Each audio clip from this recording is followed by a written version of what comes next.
Hello mga kababayan, kasama niyo po ngayon sa oras na ito sa ating video talakayan at video analysis si Ka Eric.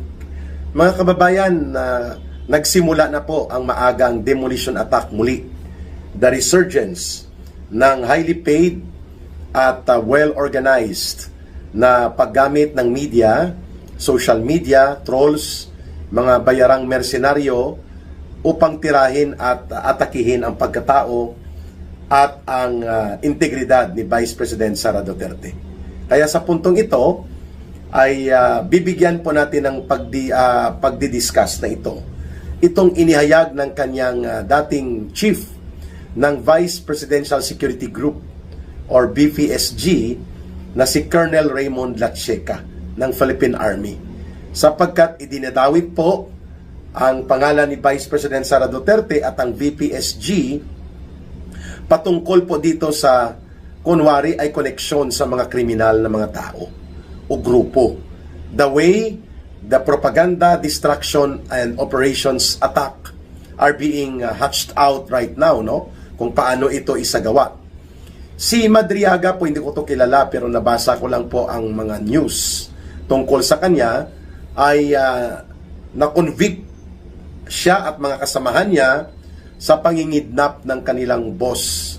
May boss ito ng mga Chinese na negosyante at na tinira nila sa krimen na kidnap for ransom at nagkaroon po ito ng criminal conviction sa court. Nakakulong yata ito ngayon sa Bikutan, no?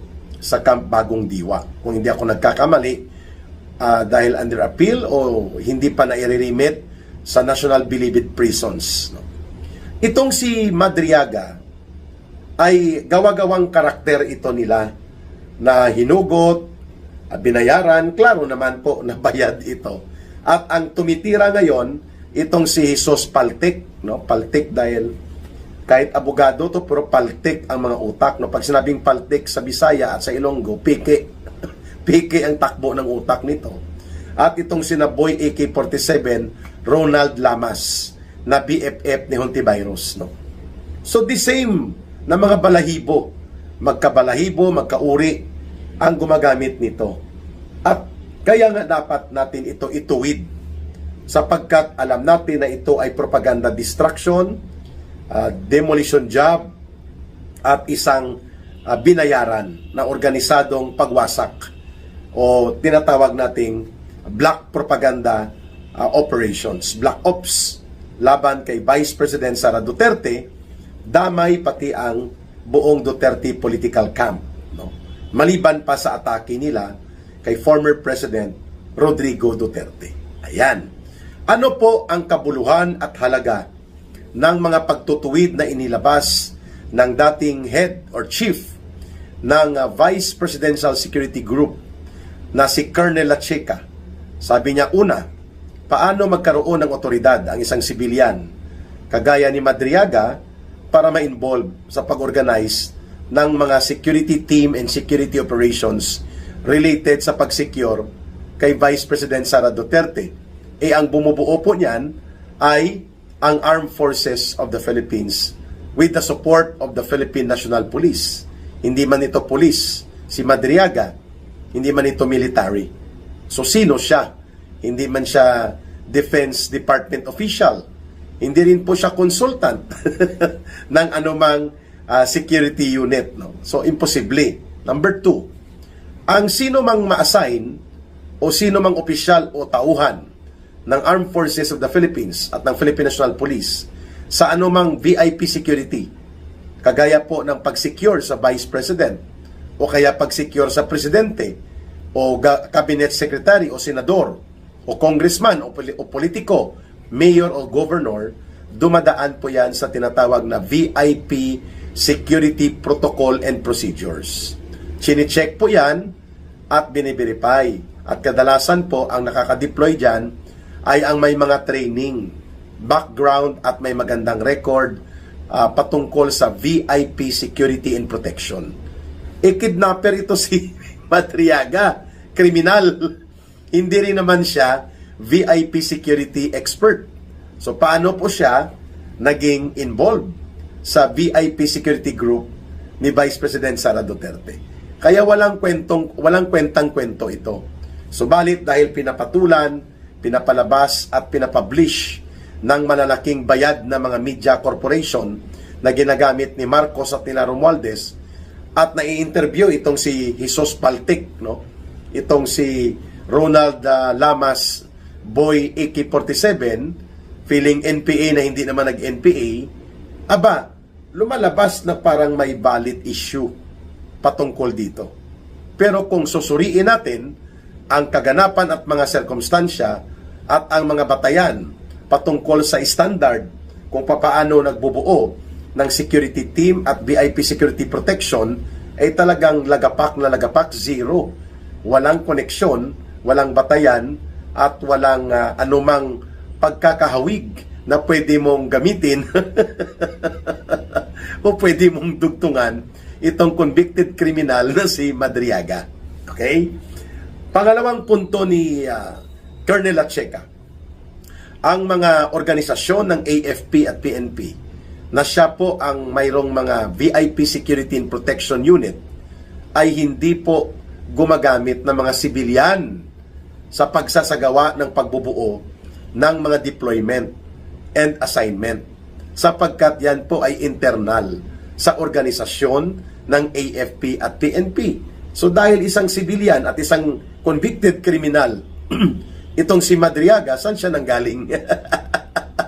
Saan niya hinugot ang kwento niya na siya ay naging bahagi ng proseso sa pagbubuo ng mga deployment and assignment ng mga security team para kay Vice President Sara Duterte, samantalang hindi siya miyembro ng AFP at PNP at the very minimum. At wala din po siyang background, training o anumang record na siya ay expert o isang consultant at marunong sa VIP Security and Protection. Wala din po. Hinugot lang talaga ito sa puno ng bayabas o kaya dyan sa likod ng sagingan ni Jesus Paltic at ni Boy Lamas, Ronald Lamas, ang kwentong ito. Okay, pangatlong punto ni Colonel Lacheca. Ang record ang magpapakita kung totoo o hindi na mayroong isang Madriaga, Raymond bang pangalan nito, hindi ko, kung mayroong isang Madriaga na na-deploy, nakatrabaho o nagkaroon ng ugnayan sa security team o anumang security operations and activities para kay Vice President Sara Duterte. Wala silang may pakitang record eh. Laway. Bumubula ang laway nito ni Madriaga at ng mga handler operators niya na pinupunduhan ni Marcos at Romualdez. So, bakit natin tinatalakay ito? Sapagkat nais nating ipaunawa sa ating mga mamamayan na desperado na po ang gobyerno ni Marcos para mag-survive sa malubha at karumaldumal at hinayupak na uri ng krimen sa pandarambong at pangungurakot nila sa kabanang bayan.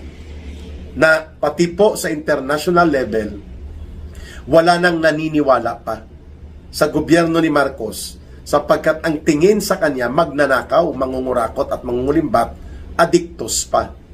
That is now a common and widespread public perception on Marcos. Hindi lamang sa Pilipinas, kundi pati sa pang-international na community. Sorry, wala pong karispe-respeto ang mga gobyerno sa labas ng bansa kay Marcos. Kung kaya, lugmok ang pamumuhunan, gumagapang ang ekonomiya, bagsak po ang mga negosyo at investment sa Pilipinas, pati ang turismo. Ito ang nais gawin ni Marcos sana, na ang attempt sa pagsasagawa nitong marumi at binayaran ng todo-todo na demolition attack laban kay Vice President Sara Duterte ay gagamitin niya po sana ito para magkaroon ng political manipulation and maneuver. Para i-distract ang atensyon ng taong bayan, mag-create ng intriga at iskandalo laban kay Vice President Sara Duterte. Pero nagkamali siya eh. Hindi po bobo ang mamamayan. Ang taong bayan, ang mga Pilipino, nag-iisip. So, yun palang foul na kaagad. Paano nagkaroon ng security na ang isang kriminal at involved sa kidnap o ransom, yun ang papatulan ng Vice President. Ang nagbubuo ng kanyang VIP security protection, Armed Forces of the Philippines at mga Philippine National Police. Hindi man ito miyembro ng police at ng